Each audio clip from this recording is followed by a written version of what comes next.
काय होईल जर मी असं म्हटलं की महाराष्ट्रात एका नदीच्या काठावर एक असं प्राचीन शिवमंदिर आहे जे फक्त शांतता देत नाही तर एकेकाळी ते थेट स्वर्गात जाण्याचा चक्क VIP पास देत होतं. हो, ऐकायला एखाद्या चित्रपटाच्या कथेसारखं वाटतं हे, पण ही नोंद खरोखरच एका मंदिराच्या आख्यायिकेचा भाग आहे. आपण नेहमी इतिहासाकडे खूप रुक्ष नजरेने पाहतो. हो ना, म्हणजे रटाळ तारखा आणि युद्ध असं काहीतरी. अगदी बरोबर.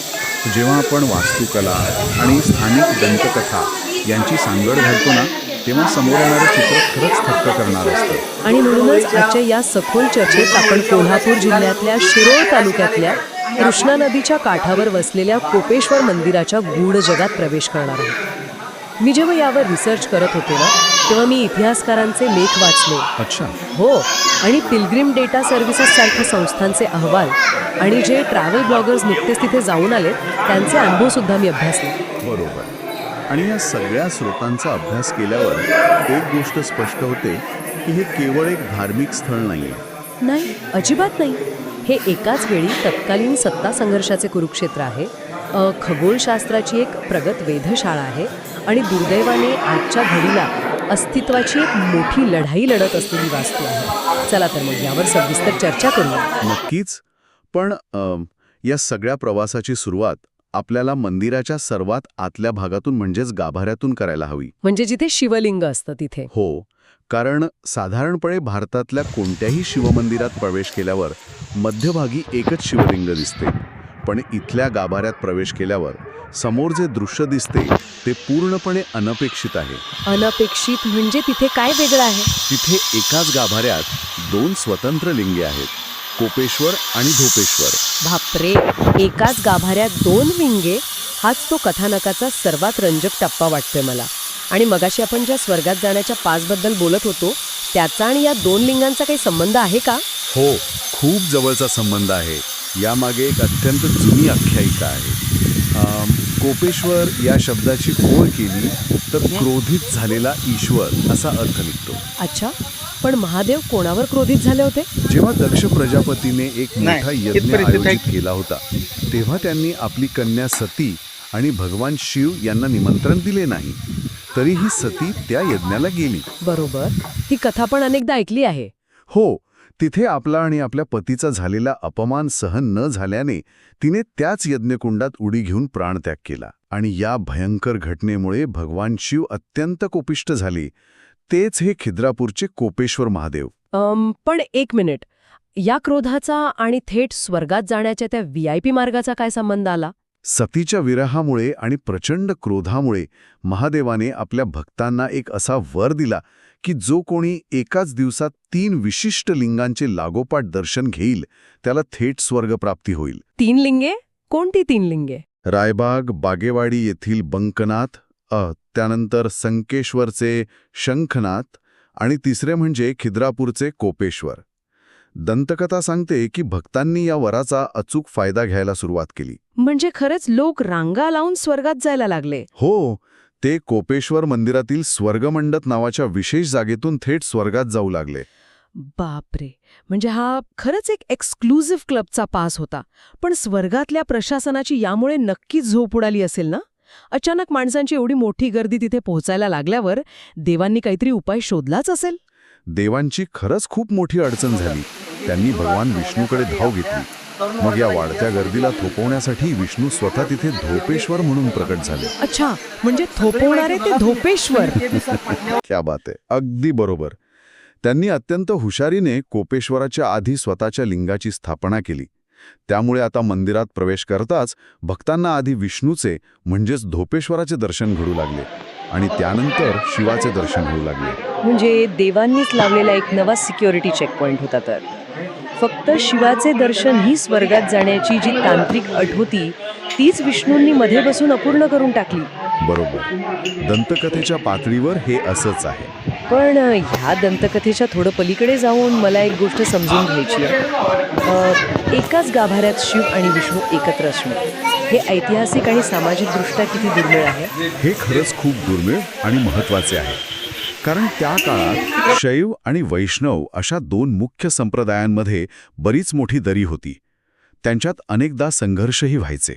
हो, जुन्या नोंदींमध्ये तसे उल्लेख मिळतात आपल्याला. म्हणूनच एकाच गाभाऱ्यात दोन्ही देवांना समान स्थान देणारी ही रचना म्हणजे त्या काळच्या समाजात या दोन भिन्न विचारधारांमध्ये समन्वय साधण्याचा हा एक जाणीवपूर्वक केलेला प्रयोग होता. दोन्ही संप्रदायांना एकत्र आणण्याचा प्रयत्न. खूपच छान. पण एक गोष्ट जी शिवमंदिरात हमखास असते ती इथे गायब आहे. नंदी. बरोबर. हो ना. आपण शिवमंदिरात गेलो की आधी नंदीच्या कानात आपली इच्छा सांगतो. पण मी वाचले की कोपेश्वर मंदिरात नंदीच नाहीये. हे कसं काय? तिथेही तीच दंतकथा जोडलेली आहे. दक्षराजाचा तो यज्ञ खिद्रापूरच्या जवळच पण कृष्णा नदीच्या पलीकडे येडूर नावाच्या ठिकाणी झाला होता. अच्छा, नदीच्या पलीकडे. हो, सती जेव्हा त्या यज्ञाला गेली तेव्हा ती नंदीवरून गेली होती. सतीने तिथे प्राणत्याग केल्यानंतर भगवान शिव क्रोधित होऊन खिद्रापूरला आले. पण नंदी तिथेच येडूरला थांबला. अरे चा, म्हणून नंदी नाहीये तिथे. बरोबर. त्यामुळे आजही कोपेश्वर मंदिरात नंदी नाही. त्याऐवजी नदीपलीकडे येडूर येथे केवळ नंदीचे एक स्वतंत्र आणि अतिशय भव्य मंदिर आहे. दंतकथा तर खूपच रंजक आहे. पण स्वर्गात जाण्याचा मार्ग देवांसाठी चिंतेचा विषय असला तरी इथल्या मानवी शिल्पकारांनी मात्र स्वतःचा एक स्वर्ग पृथ्वीवरच उभा केला होता. या मंदिराचा तो प्रसिद्ध स्वर्गमंडप. हो, स्वर्गमंडप हा या मंदिराचा मुकुटमणी आहे. पण त्याआधी मला याच्या बांधकामाबद्दल एक मोठी शंका आहे. मी एका आर्किटेक्चरल रिपोर्टमध्ये वाचलं की हे मंदिर हेमाडपंथी किंवा भूमिज शैलीत बांधले आणि यात अजिबात सिमेंट किंवा चुना वापरलेला नाहीये. हो, हे पूर्णपणे सत्य आहे. पण एक मिनिट, सिमेंट नाही मग हजारो टन वजनाचे हे भव्य दगड एकमेकांवर टिकून कसे आहेत? गुरुत्वाकर्षण त्यांना खाली का खेचत नाही? हाच तर प्राचीन भारतीय वास्तुकलेचा सर्वात मोठा चमत्कार आहे. याला इंटरलॉकिंग सिस्टम म्हणतात. सिमेंट किंवा चुना न वापरता बांधकाम करण्यासाठी या शिल्पकारांनी प्रत्येक दगडाला विशिष्ट आकाराच्या खाचा आणि कंगोरे पाडले. म्हणजे एखाद्या पझल सारखे. अगदी तसंच. साध्या भाषेत सांगायचं तर लाकडी फर्निचरमध्ये जसे दोन तुकडे एकमेकांत अडकवले जातात ना, अगदी तशीच पद्धत इथे प्रचंड मोठ्या दगडांमध्ये वापरली गेली. बापरे, दगडांमध्ये असं काम करणं किती कठीण असेल. हो, आणि एका दगडाचा कंगोरा दुसऱ्या दगडाच्या खाचेत इतक्या अचूकपणे बसवला आहे की त्या दोन दगडांमध्ये साधी ब्लेडही जाऊ शकत नाही. या रचनेमुळे इमारतीचे वजनच इमारतीला भक्कमपणे धरून ठेवते. पण हे दगड तरी कसले आहेत? कारण ते अहवाल सांगतात की हे अतिशय कठीण असे काळे बेसॉल्ट दगड आहेत. आणि सर्वात आश्चर्याची गोष्ट म्हणजे खिद्रापूरच्या आजूबाजूला किमान 600 किलोमीटरच्या परिसरात असे दगड सापडतच नाहीत. बरोबर आहे. तिथली जमीनच पूर्णपणे वेगळी आहे. मग 600 किलोमीटरवरून हे प्रचंड दगड आणले कसे? 1000 वर्षापूर्वी तर क्रेन किंवा मोठे ट्रेलर्स नव्हते. तिथेच त्या काळच्या इंजिनिअरिंगची आणि लॉजिस्टिक्सची कमाल दिसते. जमिनीवरून एवढे मोठे दगड आणणे खरोखरच अशक्य होते. म्हणूनच त्यांनी कृष्णा नदीच्या प्रवाहाचा वापर केला असावा. नदीच्या प्रवाहातून म्हणजे बोटींवरून? बोटींवरून नाही, दक्षिण भारतातून जिथे या खाणी होत्या तिथून मोठे लाकडी तराफे बनवून हे दगड आणले गेले. पाण्यातील प्लावकतेचा म्हणजे बॉयन्सीचा सिद्धांत वापरून हे दगड नदीच्या पात्रातून खिद्रापूरपर्यंत वाहून आणले गेले. यासाठी पाण्याचा प्रवाह आणि ऋतू यांचं अचूक गणित त्यांना माहीत असावे लागणार. हे तर थक्क करणार आहे. आणि या सगळ्या मेहनतीचा कळस म्हणजे तो स्वर्गमंडप. हो, स्वर्गमंडप पाहिल्यावर माणूस हरखून जातो. मी त्या ब्लॉगर्सचे फोटो पाहत होते. तुम्ही नगारखान्यातून आत प्रवेश करता आणि समोर जो प्रशस्त मंडप दिसतो तो चक्क 26 फूट व्यासाचा आहे. 48 स्तंभांवर उभा आहे तो. हो, आणि त्याच्या मध्यभागी 14 फूट व्यासाची एक अखंड गोल रंगशिळा आहे. पण या मंडपाचं सर्वात मोठं वैशिष्ट्य म्हणजे याला छत नाहीये. बरोबर. वरती साधारण 13 ते 14 फुटांचं एक गोलाकार गवाक्ष आहे, एक प्रकारचा झरोका. तिथे उभे राहून वर पाहिले तर थेट आकाश दिसते. पण हे गवाक्ष केवळ डिझाईन किंवा हवेसाठी सोडलेलं नाहीये. मग त्याचा मुख्य उद्देश काय होता? हे एक प्रचंड मोठे आणि अचूक खगोलीय उपकरण आहे. इथे एक गोष्ट विशेष लक्षवेधी आहे. मग खगोलीय उपकरणाबद्दल जाणून घ्यायचे आहे. कारण 12व्या शतकात कोणतेही आधुनिक टेलिस्कोप किंवा सॉफ्टवेअर नव्हते. मग त्यांनी कोजागरी पौर्णिमेच्या चंद्राचा मार्ग इतका अचूक कसा मोजला? हे समजून घेण्यासाठी आपल्याला त्यांच्या विचार पद्धतीकडे बघावं लागेल. त्यांनी आधी मंदिर बांधले आणि मग चंद्र तिथे आला असे नाही. अच्छा, म्हणजे त्यांनी आधी जागा निश्चित केली. त्यांनी आधी दशकानुदशके आकाशाचे निरीक्षण केले. कोजागिरी पौर्णिमेच्या रात्री चंद्र पृथ्वीच्या सर्वात जवळ असतो आणि त्याचा प्रकाश सर्वाधिक तेजस्वी असतो. त्या विशिष्ट रात्री चंद्र आकाशात नेमक्या कोणत्या कोनातून प्रवास करतो, त्याची सावली जमिनीवर कशी पडते याचा त्यांनी भूमितीच्या आधारे अचूक अभ्यास केला. म्हणजे त्यांनी चंद्राच्या त्या विशिष्ट मार्गाला केंद्रस्थानी ठेवून मग आजूबाजूच्या पूर्ण स्वर्गमंडपाची रचना केली. हे खरंच अविश्वसनीय आहे. अगदी तसंच. त्यांनी ते 13 फुटांचे वरचे गवाक्ष आणि खाली असलेली 14 फुटांची रंगशिळा अशा एका रेषेत आणली आहे की वर्षातून एकदा कोजागिरी पौर्णिमेच्या मध्यरात्री चंद्राची सर्व किरणं त्या गवाक्षातून थेट आत येतात. बापरे, म्हणजे तो प्रकाश थेट त्या रंगशिळेवर पडतो? हो, त्या अंधाऱ्या मंडपात तो 14 फुटांचा एक प्रकाशाचा झोत थेट रंगशिळेवर पडतो. हा एक नैसर्गिक स्पॉटलाईट आहे. हे खगोलशास्त्र आणि वास्तुकला यांचं एक असं अचूक गणित आहे ज्याला खरोखरच तोड नाही. विचार करा, आज आपल्याला एवढा अचूक कोन काढायचा असेल तर किती संगणक आणि सॉफ्टवेअर लागतील. आणि फक्त आकाशच नाही तर जमिनीवरचा पायाही तितकाच भक्कम आहे. हो, मंदिराचा पायाही तितकाच विलक्षण आहे. मी एका अहवालात वाचलं की मंदिराच्या तळाला जो गजथर आहे तिथे 92 हत्ती कोरलेले आहेत आणि ते संपूर्ण मंदिराचा भार पेलत आहेत. यात नक्की काय विशेष आहे? ते केवळ हत्ती नाहीत, तर ती 92 वेगवेगळी व्यक्तिमत्वे आहेत. त्या अज्ञात शिल्पकारांनी एकाच साच्यातले हत्ती बनवले नाहीत. म्हणजे प्रत्येक हत्ती वेगळा आहे? हो, तुम्ही जर बारकाईने पाहिले तर प्रत्येक हत्तीची मुद्रा वेगळी आहे. काहींनी सोंडेत कमळ पकडले आहे, काहींची सोंड उभी आहे, काहींची दुमडलेली आहे. त्यांच्या अंगावरचे जे दागिने कोरले आहेत ते इतके नाजूक आणि अचूक आहेत की एखाद्या सोनाराने ते घडवले असावेत असे वाटते. एका कठीण बेसॉल्ट दगडावर एवढे बारकावे आणणं हे अफाट कौशल्याचं काम आहे. आणि या कलाकुसरीच्या पलीकडे जाऊन या मूर्त्या आपल्याला त्या वेळेच्या समाजाबद्दलही खूप काही सांगतात असं मला वाटतं. अगदी बरोबर. आपण सहसा अशा प्राचीन वास्तूंना एका विशिष्ट धर्माच्या चौकटीत बघतो, पण जे फोटो मी पाहिले तिथे काही वेगळेच चेहरे दिसतात, नाही का? होय, आणि हा एक खूप मोठा ऐतिहासिक पुरावा आहे. या मंदिराच्या बाह्य भिंतींवर केवळ रामायण किंवा महाभारताचे प्रसंग नाहीत. तिथे भगवान बुद्ध आणि जैन तीर्थंकरांच्या मूर्ती अतिशय आदराने कोरलेल्या आहेत. आणि मी असंही वाचलंय की तिथे काही परदेशी व्यापाऱ्यांची शिल्पे आहेत.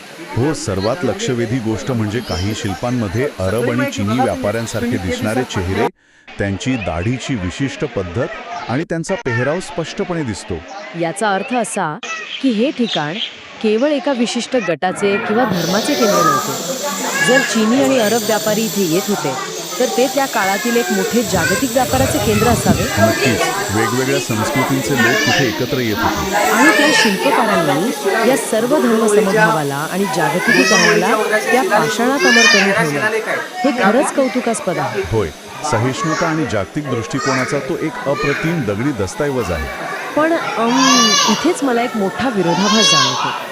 इतकी सुंदर, सर्वसमावेशक आणि वैज्ञानिकदृष्ट्या प्रगत वास्तू नक्कीच शांततेत सुरक्षित ठेवली गेली असेल असं आपल्याला वाटतं. पण जेव्हा आपण इतिहासाची पाने उलटतो तेव्हा दिसतं की हे ठिकाण सततच्या युद्धांचे मैदान होते. हे दुर्दैवी सत्य आहे. खिद्रापूरचे जुने नाव कोप्पम होते आणि हा परिसर म्हणजे त्या काळातील एक युद्धभूमी किंवा कुरुक्षेत्रच होते. सो मिळवण्यासाठी सतत रक्तपाती लढाया झाल्या. तिथे जे शिलालेख सापडले ते हेच सांगतात ना, मी कुठेतरी वाचलं की तिथे 12 शिलालेख आहेत. हो, त्यातील एका शिलालेखात देवगिरीच्या यादव राजा सिंघण यांनी कोल्हापूरच्या शिलाहार राजाचा कसा भयानक पराभव केला आणि ते राज्य कसे खालसा केले त्याचा स्पष्ट उल्लेख आहे. आणि फक्त स्थानिक युद्धेच नाही तर अनेक आक्रमक लष्करी मोहिमांचा फटकाही या मंदिराला बसला. हे काही ऐतिहासिक नोंदींमधून समोर येतं. बरोबर. अल्लाउद्दीन खिलजीचा सेनापती मलिक कफूर दक्षिणेत आला, त्यानंतर विजापूरचा आदिलशहा आणि पुढे मुघल सम्राट औरंगजेब यांच्या मोहिमांच्या नोंदी आपल्याला इतिहासात मिळतात. आणि याच काळात मोगल सरदार खिदर खान याने या भागावर ताबा मिळवला आणि कोप्पमचे नाव बदलून स्वतःच्या नावावरून खिद्रापूर असे ठेवले. बरोबर? हो, अगदी बरोबर. आणि या राजकीय आणि सत्ता संघर्षाच्या काळात या मंदिराचे अतुनाक नुकसान झाले. आपण जो 92 हत्तींचा गजथर पाहिला त्यातील बहुतांश हत्तींच्या सोंडा तोडून टाकण्यात आल्या आहेत. बापरे, हे खूपच दुर्दैवी आहे. हो, बाहेरच्या बाजूस असलेल्या अनेक सुंदर मूर्तींचे चेहरे विद्रूप केले गेले आहेत. अर्थात या सगळ्याकडे आपण इतिहासातील एक तटस्थ घटना म्हणून पाहतो, पण वास्तूचं नुकसान मात्र झाले हे नक्की. नक्कीच. जेव्हा आपण त्या भग्न मूर्तींकडे आणि तोडलेल्या सोंडांकडे पाहतो तेव्हा तो इतिहासाचा घाव खूप स्पष्टपणे दिसतो. पण एक गोष्ट मात्र मान्य करावी लागेल, इतक्या भीषण लढाया आणि 7 वेगवेगळ्या राजवटी झेलूनही हे मंदिर आजही उभं आहे. हो, हे खरं आहे. मगाशी तुम्ही जी इंटरलॉकिंग सिस्टम समजावून सांगितली ना, त्याचीच ही ताकद आहे की हे मंदिर कोसळलं नाही. तीच त्या वास्तूची मूळ ताकद आहे. जर आपण याला व्यापक दृष्टिकोनातून पाहिले तर तलवारी आणि हतोड्यांचे घाव या वास्तूने कसेबसे पचवले. पण आज परिस्थिती वेगळी आहे. हो, आज हे मंदिर मानवी आक्रमणांशी नाही तर निसर्गाच्या कोपाशी आणि आपल्या प्रशासकीय अनास्थेशी लढत आहे. आणि ही सध्याची परिस्थिती खरोखरच खूप चिंताजनक आहे. अगदी बरोबर. एका ट्रॅव्हल ब्लॉगरने आपला अलीकडचा अनुभव अत्यंत सविस्तरपणे लिहून ठेवला आहे. जर आज कोणाला या खगोलीय चमत्काराला भेट द्यायची असेल तर तो प्रवास अजिबात सोपा नाहीये. हो, तिथे पोहोचणे हे एक मोठं आव्हान आहे. कोल्हापूरसारख्या मुख्य शहरातून या ऐतिहासिक स्थळी जाण्यासाठी थेट बस नाहीये. त्या ब्लॉगरला आधी इचकरंजीला जावं लागलं. तिथे तासनतास पुढच्या बसची वाट पाहावी लागली. मग कुरुंदवाडला जाऊन तिथून अत्यंत खराब रस्त्यावरून वडाप म्हणजे शेअरिंग ऑटो शोधण्याची मोठी कसरत करावी लागली. हा प्रवास कठीण आहे हे मान्य, पण अस्तित्वाचे सर्वात मोठे आणि गंभीर संकट दुसरंच आहे. निसर्गाचे संकट? हो, 2019 आणि 2021 मध्ये कोल्हापूर आणि सांगली जिल्ह्यात जे भयानक महापूर आले त्याचा सर्वात मोठा फटका कोपेश्वरला बसला. ते अहवाल वाचून अन्नाव काटा येतो. हे मंदिर चक्क 13 दिवस पुराच्या पाण्यात पूर्णपणे बुडाले होते अशी नोंद आहे. विचार करा, मंदिराचे 80% स्तंभ, मूर्ती आणि गाभारा सलग 13 दिवस गढूळ पाण्याखाली होता. बापरे. 13 दिवस. हो, आणि पाणी ओसरल्यानंतर त्या पुरासोबत आलेला हजारो टन चिकट गाळ त्या प्राचीन सच्छिद्र दगडांवर आणि मूर्तींच्या खाचांमध्ये जाऊन बसला. त्या सुंदर मूर्ती आता कायमच्या काळवंडल्या आहेत. त्यांचं मूळचं तेज त्या गाळाने गिळून टाकले आहे. आणि या पुराच्या पाण्याचा सगळ्यात भयंकर परिणाम त्या स्वर्गमंडपावर झाला आहे असं मी वाचलंय. ज्या 48 खांबांवर तो अद्वितीय स्वर्गमंडप उभा आहे त्यापैकी तब्बल 20 खांबांना आता मोठ्या भेगा पडल्या आहेत. केवळ भेगा नाहीत, त्यातील 6 खांब तर आता त्यांच्या मूळ जागेवरून थेट बाहेरच्या बाजूला झुकलेत. बाहेरच्या बाजूला झुकलेत. हे तर खूप धोकादायक आहे, अत्यंत धोकादायक. त्या भेगांमध्ये माणसाची बोटं सहज जातील इतकी मोठी पोकळी निर्माण झाली आहे. पायाखालची जमीन पुरामुळे मऊ झाल्याने आणि हजारो टन दगडांचं वजन वरून दाबत असल्याने हे खांब आता वाकत आहेत. मग पुरातत्व खात्याने यावर काहीच उपाययोजना केली नाहीये का? त्यांनी अत्यंत जुजबी उपाय केला आहे. त्या तडे गेलेल्या आणि झुकलेल्या शिलाखंडांना त्यांनी तात्पुरत्या लोखंडी बंद पट्ट्या म्हणजे आयर्न बँड्स मारल्या आहेत. पण हजारो टन वजनाच्या पाषाणाचा भार साध्या लोखंडी पट्ट्या कशा पेलू शकणार? तोच तर प्रश्न आहे. त्या पट्ट्या आता अपयशी ठरत आहेत. तो अद्वितीय स्वर्गमंडप केव्हाही कोसळू शकतो अशी अत्यंत गंभीर भीती स्थानिक गावकरी आणि अभ्यासक व्यक्त करत आहेत. हे सगळं ऐकल्यावर एक प्रचंड मोठा अस्वस्थ करणारा विरोधाभास समोर येतो. कोणता विरोधाभास? बघा, एका बाजूला आपण 1000 वर्षांपूर्वीच्या आपल्या महान वास्तुकलेचा, पूर्वजांच्या प्रगत विज्ञानाचा अत्यंत अभिमानाने उल्लेख करतो आणि दुसऱ्या बाजूला आज 21व्या शतकात तंत्रज्ञानाच्या शिखरावर असताना आपण तिथे जाण्यासाठी पर्यटकांना साधी थेट बस देऊ शकत नाही. हो, हे खूप खेदजनक आहे. आणि त्याहून वाईट म्हणजे कोसळणाऱ्या त्या स्वर्गमंडपाला वाचवण्यासाठी आपण एक भक्कम आधुनिक इंजिनिअरिंगचा आधार देऊ शकत नाही. हे खरंच दुर्दैवी आहे. हा विरोधाभास केवळ आपल्या प्रशासकीय उदासीनतेचा नाही तर आपल्या वारशाप्रती असलेल्या आपल्या दृष्टिकोनाचा आहे. आपण केवळ काही जुन्या इमारती गमावण्याच्या मार्गावर नाही आहोत, तर आपण तो ज्ञान साठा आणि तो वैज्ञानिक दृष्टिकोन गमावतोय. तर मग आता हे सगळं ऐकल्यावर ऐकणाऱ्यांनी यातून काय घ्यायला हवं? खिद्रापूरचे कोपेश्वर मंदिर हे केवळ एक दगडी बांधकाम नक्कीच नाहीये. अजिबात नाही. आपल्या आजच्या चर्चेतून हे स्पष्ट झाले की ती एक टाइम मशीन आहे. ती आपल्याला थेट 1000 वर्ष मागे घेऊन जाते. तिथे कला, खगोलशास्त्र, इंजिनिअरिंग आणि भक्ती यांचा एक अद्भुत त्रिवेणी संगम झाला होता. हो, आणि तिथे चीनी आणि अरब व्यापारी येत होते. तिथे बुद्धांना आणि जैन तीर्थंकरांना स्थान होते. ही वास्तू ओळखून सांगते की आपण एकेकाळी किती प्रगत, किती सहिष्णू आणि किती वैश्विक विचार करणारे होतो. आणि म्हणूनच तो वारसा आणि ते ज्ञान जपणं ही केवळ एका सरकारी विभागाची नाही तर एक जागृत समाज म्हणून आपल्या सर्वांची जबाबदारी आहे. या प्रवासाचा शेवट करताना मी एक विचार करायला लावणारा मुद्दा मांडू इच्छिते. नक्कीच सांगा. जर आजच्या दुर्लक्षामुळे किंवा भविष्यात येणाऱ्या एखाद्या महापुरामुळे तो तडे गेलेला स्वर्गमंडप खरंच कोसळला तर आपण फक्त काही जुने कोरलेले दगड गमावणार नाही. बरोबर. आपले नुकसान त्याहून खूप मोठे असेल. आपण कोजागरीच्या चंद्राला जमिनीवरून पाहण्यासाठी एका अज्ञात आणि प्रतिभावान शिल्पकाराने 1000 वर्षांपूर्वी अत्यंत अचूक गणिताने सेट केलेला तो खगोलीय लेन्स कायमचा गमावून बसू. आकाश तिथेच राहील. तो कोजागरीचा चंद्रही दरवर्षी आकाशात येईल. पण त्या चंद्राला पृथ्वीवरील एका विशिष्ट कोनातून, एका कलात्मक आणि वैज्ञानिक चौकटीतून पाहण्याची मानवाची ती ऐतिहासिक दृष्टी मात्र कायमची नष्ट होईल. ती दृष्टी आपण वाचवू शकू का यावर नक्की विचार करा.